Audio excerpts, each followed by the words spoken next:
रेतीले इलाके में समुद्र के किनारे बसरा नाम का एक बड़ा शहर था।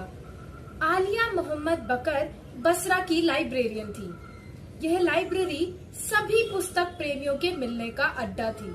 वहाँ दुनिया जहाँ की चर्चा होती, लोग धर्म और आत्मा पर भी चर्चा करते थे। पर यह सब पुरानी बात है। अब तो लोग युद्ध की ही बातें करते हैं। क्या आसमान हवाई जहाजों से भर जाएगा? क्या यहाँ बम गिरेगा? क्या सड़कों पर फौजी बंदूकें लेकर दौड़ेंगे? हम में से कौन मरेगा? क्या हमारा परिवार बच पाएगा? हम क्या कर सकते हैं? आलिया को डर है कि कहीं जंग की आग में लाइब्रेरी की पुस्तकें ना जल जाएं। वो किताबें सोने के पहाड़ों से भी ज्यादा बेशकीमती थी। लाइब्रेरी में हर एक भाषा की किताबें थी। कुछ नई किताबें थी, कुछ पुरानी। लाइब्रेरी में मोहम्मद साहब की एक जीवनी भी थी जो 700 साल पुरानी थी।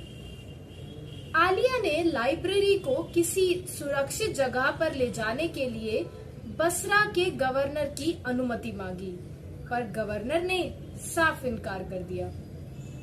तब आलिया ने खुद ही इस काम को करने की ठानी। काम खत्म होने के बाद वो हर एक रात को छिपकर अपनी कार में किताबें भरती और फिर उन्हें अपने घर ले आती।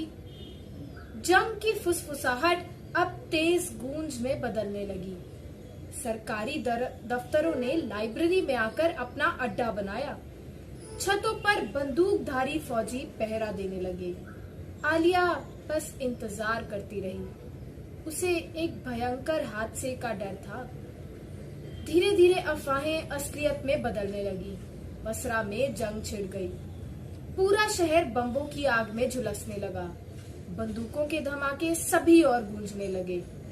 धीरे धीरे लाइब्रेरी में काम करने वाले सारे लोग, सरकारी मुलाजिम और फौज के सिपाही भी लाइब्रेरी को छोड़कर चले गए।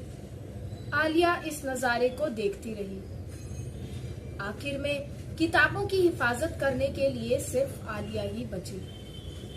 आलिया ने दीवार के दूसरी ओर अपने दोस्त अनीस मोहम्मद को आवाज लगाई, जो एक होटल के मालिक थे। क्या तुम किताबें बचाने में मेरी कुछ मदद कर सकते हो? आलिया ने पूछा। मैं इन पर्दों में किताबें लपेट सकता हूँ। लो, मेरी दुकान से गत्ते के डिब्बे और पेटियां ले लो। क्या तुम इन बोरियों का इस्तेमाल कर सकती हो? किताबों को तो किसी तरह बचाना ही है, अनीस ने कहा।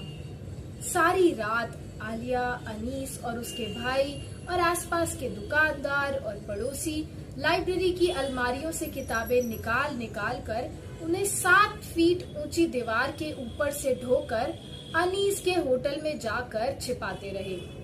किताबें सुरक्षित तरीके से छिपी रहीं। युद्ध चलता रहा।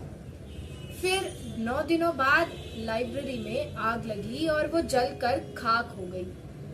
अगले दिन फौजी अनीस के होटल में आए। तुम्हारे पास यह बंदूक क्यों है? उन्होंने पूछा। अपने धंधे की हिफाजत के लिए, अनीस ने जवाब दिया। फौजी होटल की शिनाख्त किए बिना ही चले गए। अनीस मन ही मन खुश हुआ। इन्हें क्या पता, मेरे होटल में समूची लाइब्रेरी छिपी है। लड़ाई जारी रही। आलिया को पता था कि किताबों को ठीक से हिफाजत के लिए शहर में शांति के समय किसी और जगह पर जाकर छिपाना होगा। वो एक भाड़े के ट्रक में लाइब्रेरी की 30,000 किताबों को अपने घर और अपने दोस्तों के घरों में जाकर छिपाती रही। आलिया का सारा घर किताबों से भर गया। जमीन पर, अलमारियों में, खिड़कियों में, सभी तरफ किताबें ही किताबें नजर आ रही थी। घर में किसी और चीज को रखने की जगह ही नहीं बची।